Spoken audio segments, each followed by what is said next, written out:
Hey, welcome back to the BGX podcast. My guest today is an RPG master and a game master. So, welcome to Sean from Tabletale Games. It's great to have you on the show today. Hi, I'm happy to be here. Awesome, awesome. Well, Sean, tell me a little bit about you and how you got into this whole GMing D&D games and RPG games. Yeah, I am a collaborative storytelling enthusiast. I've been playing role-playing games since my friends pulled me into their D&D session, which took place in our local library way back, and I think it was 2008, somewhere around there, and I fell in love with the idea. It was kind of it was like there was some alchemy brewing in me my whole life, and that was the missing piece, that was the missing ingredient, and it catalyzed something. And I started running games and trying different games, and it evolved from a hobby into, I would say, an obsession. Even when I went to school for theater and linguistics. The whole time I was like in theater school, all I was thinking was, how can I bring the experience that I love from playing tabletop games and put it on a stage? And that has since, I think that I tried that, and that goal has since sort of moved to the wayside. But I think ultimately what the door I was knocking on is, I want to share this hobby and the experience it creates with as many people as possible. And that is what I've been following up on since then. Awesome. So it's moved from a hobby to an obsession, and now actually to a profession for you That's with exactly what you right. do now. So tell me Yeah. a little bit about that. How did you turn what most people do in their free time to something that you can actually make a living for? I was vaguely aware of professional GMing as a possibility in like the late 2010s. But with the explosion of the hobby that like happened with the advent of like actual play podcasts, uh we started to see a huge influx of new players who hadn't really like tried, like none of them had tried the hobby before. And the big barrier to entry with the RPG hobby is, a lot of games require a game master. They need somebody who knows the rules, who can guide the players through, and who has that kind of facility with the system. So it wasn't until 2020, when the pandemic hit, that a friend of mine who I had actually worked with on bringing role playing games to the stage, we had worked together on a project that did that.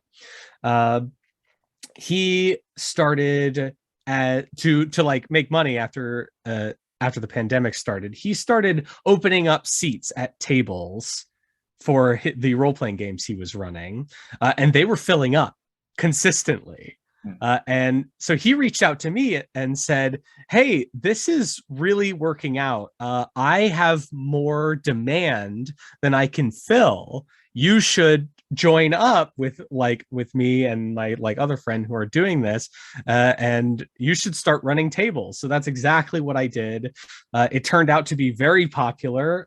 We ended up starting Tabletale Games, which is the we call ourselves an artist collective, but that's the collective I work with right now, running games professionally for people who really want sort of like a professionally game mastered experience. They want like all the bells and whistles, and they want to know, I think, first and foremost, that their game is going to be consistent, both in like how often it happens and in quality. Yeah.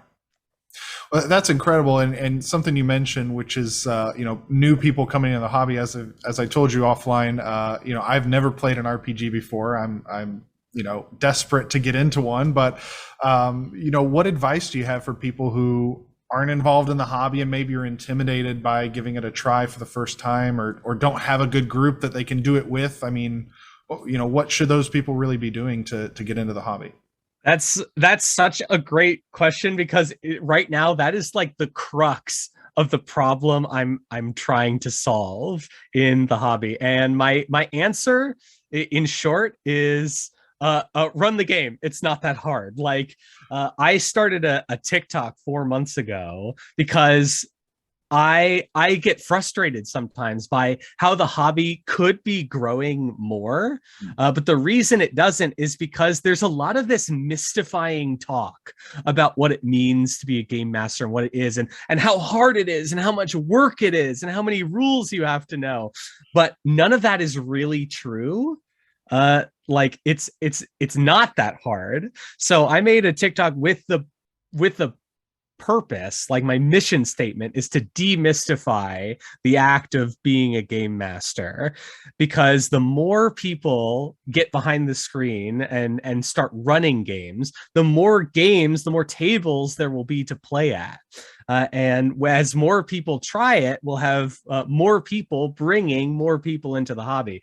So my best advice, if people want to start a game, is just jump in. It's not as scary as people make it sound. It's not intimidating to run a game. And when you do that, when people run games, a lot of the problem is like, well, I don't have any friends who play. That's okay. If you're running the game, you can invite friends who don't play, and you can all learn to play together. And now all your friends do play. Right. So talk me through creating a character, because that's something that obviously, as you mentioned, there's a lot of mystery about what race you should choose and how you get your stat, all that stuff. I mean, as a novice, how should I even be thinking about that? It seems like such a high barrier of entry to get started, to even totally.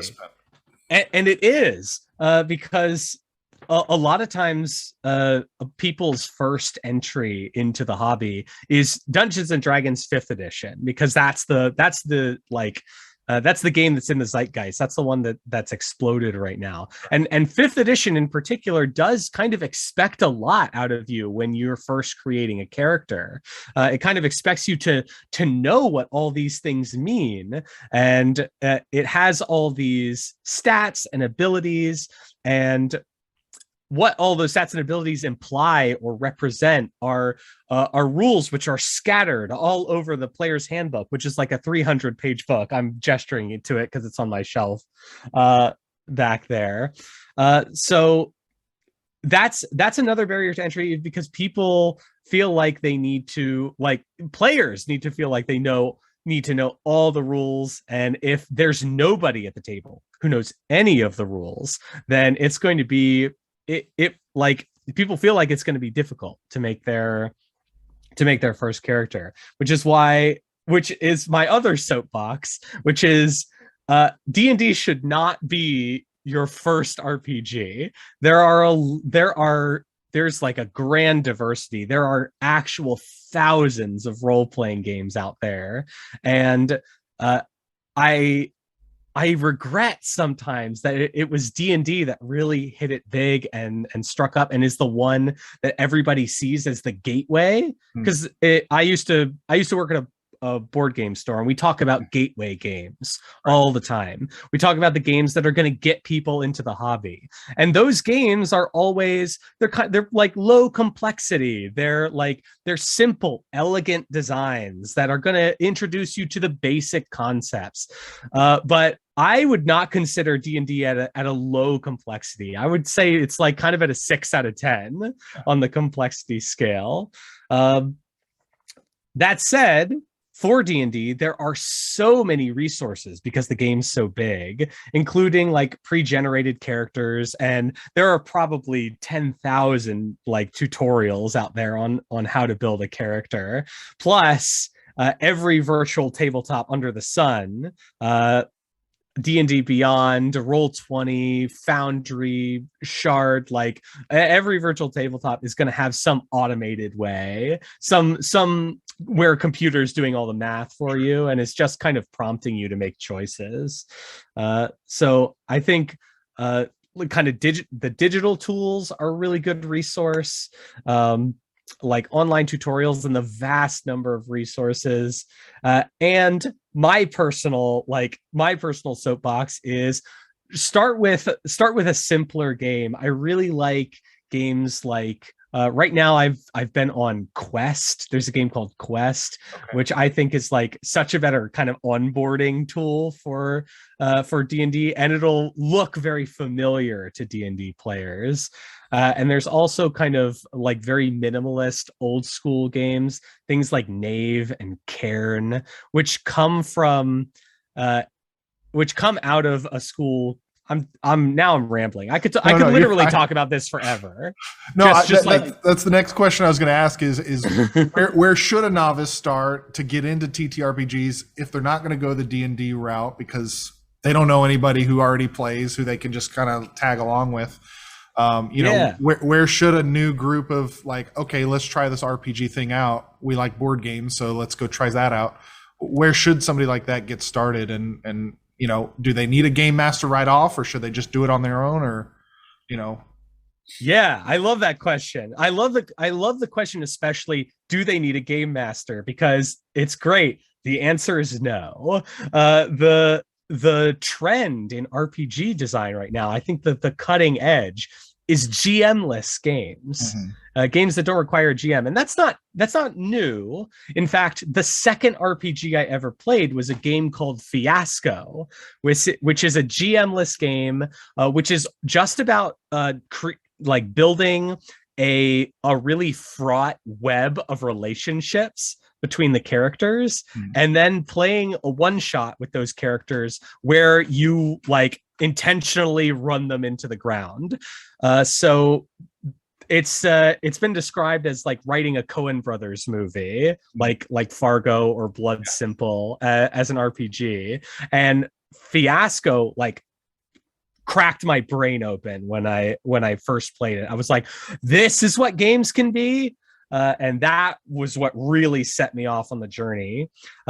I would say I highly recommend Quest if you're just going for something that's like it's kind of like it's a D&D like game, but it's much easier to onboard. I played it a lot with like younger kids, and it's really good for them, but it's great for adults too.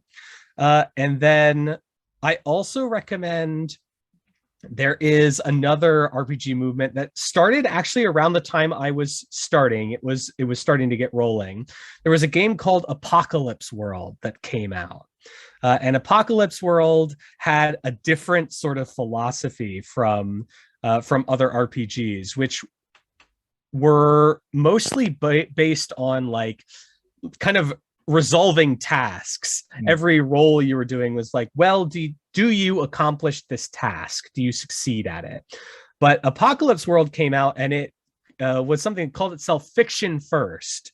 It had fiction-based resolution. It was based on, well, how does this, we're not as concerned with how this task goes for you. We're more concerned with how the story goes for you. So if you're picking a lock and you roll a failure in Apocalypse World, it might mean that you got the lock open, but while you were doing it, like you've been ambushed from behind, or you got the door open and you discover that the thing you were looking for, the thing you were trying to steal, maybe it's already gone, and then you deal with that. So it's less about like getting tasks done and more about the fiction, the story. So and that was kind of revolutionary, such that there are now hundreds, if not thousands, of games that are powered by the Apocalypse or PBTA, which means they use the same basic engine, which is like rolling 2 six-sided dice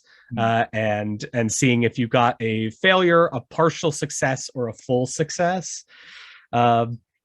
Plus like a bunch of other elements that evolve from that game. And I think PBTA is oftentimes what a lot of people might be looking for, like in terms of collaborative storytelling, like telling a story that's focused first on the characters in the fiction. It reminds me a little bit of a game that I love, which is Betrayal at House on the Hill. You know, it's pretty popular game, and when I've played it with my friends before, and they're like, "Oh, is this like D&D?" I'm like, "It's like a very toned down RPG. Like you know, it's pretty relaxed. The cards will tell you everything to do. You don't have to really know anything going in, and the game sort of does everything for you." Yes. That's kind of how I think about RPGs. It's like the major leagues to a Betrayal at House on the Hill, if you will. I think that's a pretty good comparison. I played Betrayal before I got into RPGs, and looking back, I was playing Betrayal like a role-playing game because here's the thing. Uh this is I feel like I stole this from somewhere, but this is like something I say. The rules are just a trick we use to give ourselves permission to play pretend.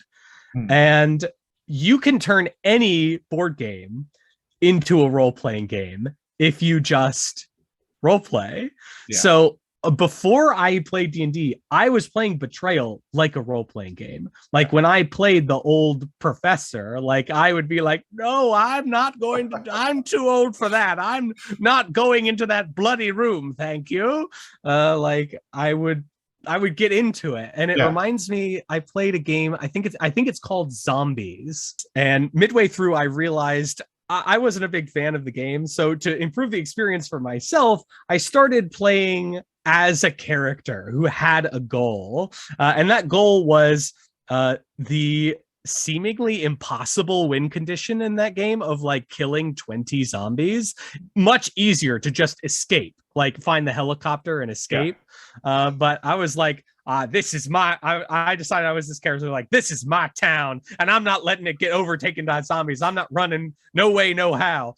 And so whenever people tried to escape, I would use all my resources to keep them here. It's like, no, we're killing these zombies. And that was, I turned that game, which was kind of a lackluster experience for the first half. Like all my friends, we still talk about that game because we added that sort of element of play pretend to it. Yeah. So where should, if people do want to hire a game master, I mean, who is that for really? Like who should be looking for, let's bring in a professional game master for our group or for our D&D sessions or our different RPG sessions? It is a delightful diversity of people. I found for a lot of folks, it's people who either they there's kind of a couple groups. There are pre-existing groups of friends, and in one case, I run for a family who like none of them want to take on the task of running the game, and they want to be able to play with everybody in their group. They want everybody in the group to be like participate as a player. They don't want somebody else in what a lot of people see as this kind of removed or authority figure. I kind of disagree with the fact that the GM is an authority figure, but they are removed. They are kind of like a different class of player. So when everybody in a group wants to play and doesn't want to take on the responsibility, and it is a responsibility, the responsibility of being the dungeon master. There are lots of people who live in places where they don't have, they don't have a local game store. They don't have a big community of people to play with. There are lots of people who don't have like the time to coordinate or organize. And in some cases, people really want that curated experience because I describe game mastering as a low floor, high ceiling skill. It's easy to step on the ground floor and start doing it and having fun. But there is, I think, literally infinite room to improve. So I think you can tell the difference between somebody who's, while I think you would have fun in both games. You can tell the difference between somebody who's been running for 2 years and somebody who's running for 10 years. Yeah. There's a sort of like a refinement. There's some instincts that come in. So it's about people who want to all play together, people who can't find a game otherwise, people who want a consistent quality. And I think this is actually the big one. People who want a consistent schedule. There's a kind of a running joke in the RPG community that the main villain is scheduling conflicts. Right. So what we offer is a game that's not going to cancel on you. Like you reliably every week will have a session that is waiting for you. And I've carried that philosophy into my home games as well. Like I usually clear this with my table, but like I've stopped canceling sessions and I've stopped canceling sessions and I've started just playing anyway when we're missing players. And we catch them up later or we go on a side quest or because playing in small groups, I've discovered, is really, really delightful. So, I mean, what is the average play session and frequency? I mean, is it 1 hour once a week, or more or less? I mean, what have you found is most successful and a lot of fun? Oh yeah, we're usually we're running 3 to 4 hours, and once a week. Yeah, there are a couple. I think we have a couple folks who play with us who are like biweekly, but I think the by far the most common thing is like consistently same day and time, once a week, 3 to 4 hours. And how many in a group? I mean, is it typically a group of 4 or 6, or do you have some larger or smaller groups than that? We have experimented quite a bit with that. Like we used to cap it at 7 to try to kind of like, because we were like the demand was overflowing and we were just trying to fit everybody in. But I think wisely we've pushed that back to 6. I do think you start to see diminishing returns in like how much you can get done and how much like fun everybody's having after 5 or 6. I think things start to fall off.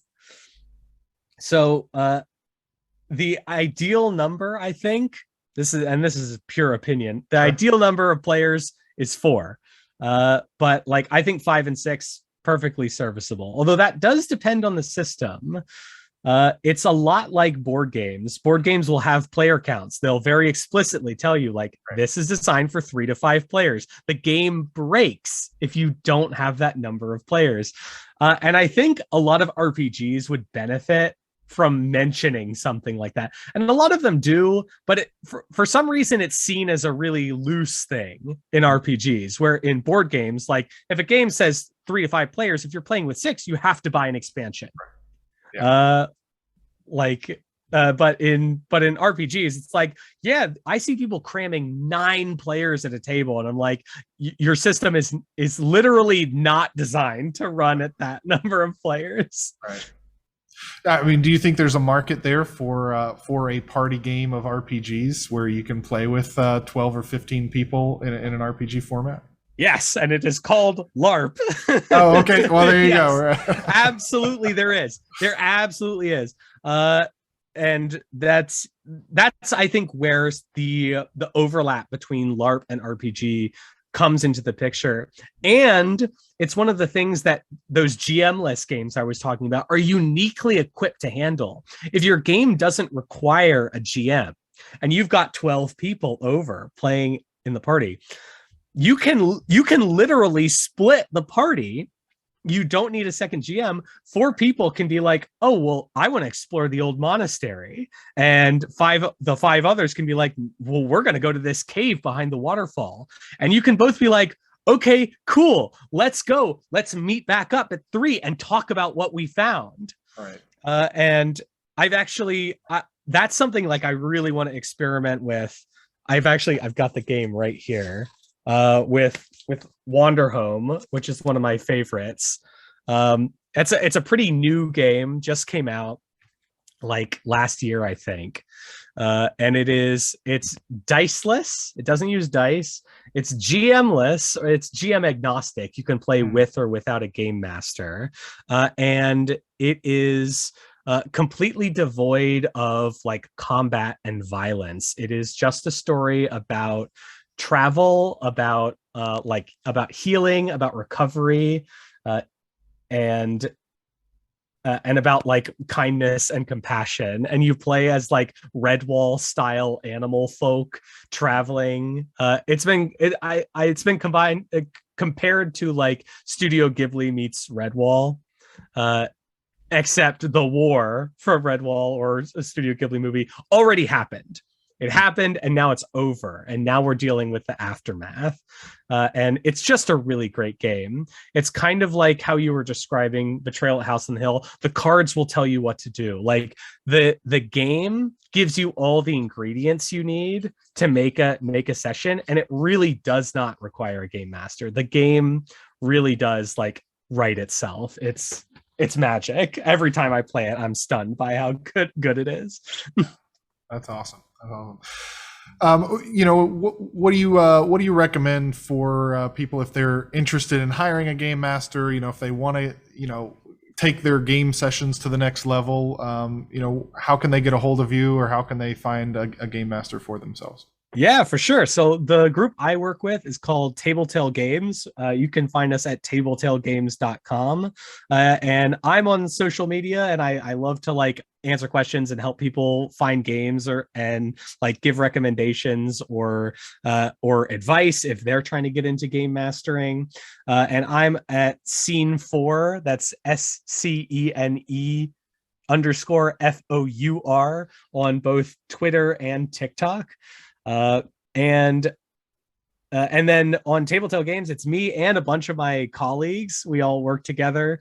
But you can either run in one of our public games, which are big like open tables that anybody can sign up for. If you just want to like try it out, see if it's for you. We run D&D. I'm running the Avatar: The Last Airbender RPG right now. I run games of Wanderhome and Blades in the Dark, two of my favorite games. And you can also schedule private sessions and even private campaigns with like you can request or you can pick whichever game master or dungeon master you want for that on tabletalegames.com. Wow, that's awesome. All right, well, you heard it here. Go check out Sean on Tabletale and on TikTok. He puts out some great content. Sean, I really appreciate you being on the show today. It was an absolute pleasure to have you on. It's been my pleasure. I could literally talk about this forever. Awesome. Well, I'm sure we'll have you on again, but appreciate the time today, and I look forward to chatting again soon. Thanks for having me.